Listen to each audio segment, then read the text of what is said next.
Ladies and gentlemen, today we have a bunch of major news to get into. We have a Nintendo Direct leak, a PS5 Pro leak, and maybe a look at some of the accessories for the Switch 2. So let's go and get right into this video.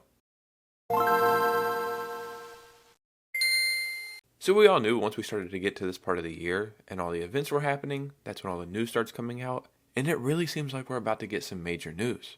So before we get started, if you could, hit a like and subscribe, it would truly mean the world to me.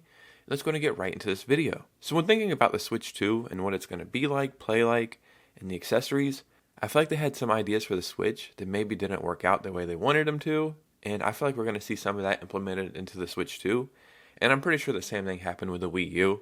Like maybe they had some ideas with the Wii U, they just couldn't get it right or get it in time, and maybe some of those features went into the Switch. It seems like the same thing is going to happen for the next generation, and every day we're covering leaks and news and rumors. I am so freaking excited to eventually see what this thing is going to be. Imagine we're just hyping this thing up so crazy, and we're like, oh my god, it's going to be groundbreaking, it's going to be amazing. And then the next Nintendo console is just another version of the Virtual Boy or something. You know what, we actually probably deserve something like that. But let's check out this new Nintendo patent, because it looks kind of weird. So ladies and gentlemen, the date this was published is August 22nd, which is the day I'm recording this video. But as you can see, this was filed all the way back in March. Normally I like to look at all these people who invented this to see what else they worked on, but that's too much to do right now. So let's just look at the actual patent. And this is why it initially caught my attention, because of the name, Information Processing System, Information Processing Device, Controller Device, and Accessory. You're like, oh, okay, well, that's a console. Very simple to see. And when you start looking at the actual pictures, it just looks like the Switch. But when you start going through it, things start to look a little different. At first, I was thinking the screen is different, but I feel like that's just my brain wanting to find something different in it because it's just a freaking rectangle. So I'm sure it's not different. The controllers seem to be exactly the same the way they slide on. But in this picture right here, it looks like it might be magnetically clipped on. But again, that's just probably my brain like making up stuff. But the next images, that's where it starts to look different. This is a TV or a computer or whatever the hell you want this to be. This is the device. Look at this dock right here. We all have the Switch dock, ladies and gentlemen. We have the Switch dock, the Switch OLED dock. I don't even have it in here, but I don't even use any of those. I use this little dock that I found on probably Amazon or something similar to that I paid like $15 for. It works amazing. Very small, doesn't take up any space, and I actually prefer it that way. Like if the Switch is this big, that dock would have to be like way bigger than that. That looks pretty major. Right here, it truly looks crazy.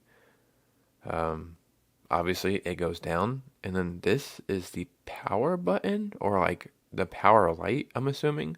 But let's continue. There's more. So it's telling you lower terminal, main body terminal, and then power control section, power terminal, sleep button, processing section, connection processing section, blah, blah, blah. So it's just telling you the inner workings. This is somebody playing, let's just guess, we're going to say Zelda because it's got a sword, right? And then playing handheld. When they're playing like this, I'm just going to assume that's Skyward Sword because that's the only game where you have a sword and actually swing away. Or at least I think. I don't know. I never played with my Switch that way. So I think we're about to get into the other accessory. Right here. Do I have that little thing down here? I actually hate that controller. I think it's so flimsy and cheap. This thing right here. I understand why they included it, right?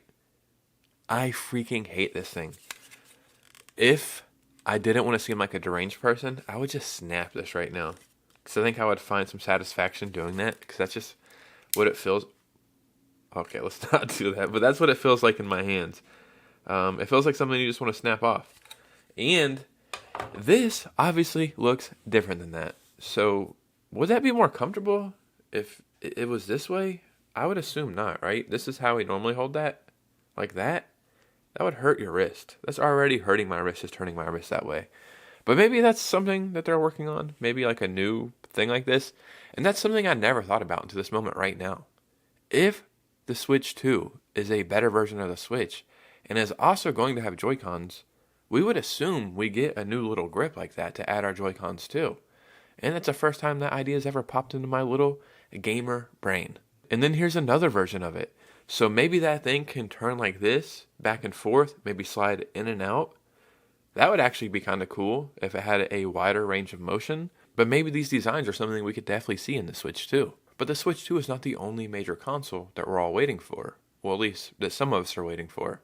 The PS5 Pro is rumored to be done and being worked on. And now it seems like some people are actually starting to see this thing. This is a leak coming from Nash Weedle. As you know, Gamescom is going on right now, and it was rumored last year at Gamescom that the Switch 2 was shown off, or at least dev kits maybe. Sony does not have a stand at Gamescom, but its presence with a new console is through a private demo of a PlayStation game. Select outlets have access, but not everyone is being confirmed to be running on a PS5 Pro. So the PS5 Pro is being shown off. Me, myself, I don't think it's something that even interests me. I play my PS5 daily. I have absolutely no issues with it. It looks amazing. I don't think we need that mid-gen refresh with the PS5. And even the Xbox, even though they're making like 1 million Xboxes now, maybe with a little bit more storage. And the reason why I think I feel that way is because of how delayed the consoles were. Like, you couldn't get it at launch. People were scalping them. Some people couldn't get it for like a year, maybe even 2. So even though these consoles have been out for like 4 years, it feels like they're still brand new consoles. It's cool the PS5 Pro is a thing, don't get me wrong, but I just don't have any interest in it. Maybe when this comes out, they will drop the price of the regular PS5. That would be cool. Xbox is making new Xbox consoles with more storage, but they're not dropping the price of the old consoles. So it just seems like a weird era of gaming where it's like, these things are cool, but are they really needed? And ladies and gentlemen, we have an update about a Nintendo Direct. I covered a leak the other day saying that another Nintendo Direct was coming very soon. I didn't read into it that much, but very soon actually means in August. And if it's coming in August, then it would have to come next week. Maybe Tuesday, maybe Wednesday, something like that. And if that's coming in August, then what would come in September? There may yet be hope for a true Nintendo Direct livestream in August. As hinted by insider PH Brazil on Fema boards, the user previously predicted a new Nintendo Direct, and many thought the Nintendo Museum presentation was what they were discussing. However, PH Brazil recently clarified that there is more planned for the rest of the month. So for like the past 8 years, every September we've got a Nintendo Direct. If for some reason Nintendo sees the urgency to push up this Direct to August, then something major must be coming in September. And myself and the entire gaming community has always felt like September was going to be the reveal date for the Switch 2. At least maybe get a name or a first look at it, and then the end of the year, pre-orders go live, and this thing launches in March. And you know, this thing was delayed once, but now it's starting to feel like it's actually going to happen. And that's kind of crazy, because we've been anticipating this thing, I feel like, since 2020. Since the first reports and rumors of a Switch Pro started making the rounds. I always felt like the Switch OLED technically is a Switch Pro. Like, it's a big enough difference from the Switch that you actually feel the difference. But ever since 2020, we've been expecting something new and major. And it seems like that day is finally getting closer. Ladies and gentlemen, what do you think about all this information? I would seriously love to hear your thoughts and opinions down below. Follow me on Twitter and Instagram if you could. I would really appreciate a follow. And you guys know me. I'll see you soon with a new video. Peace out.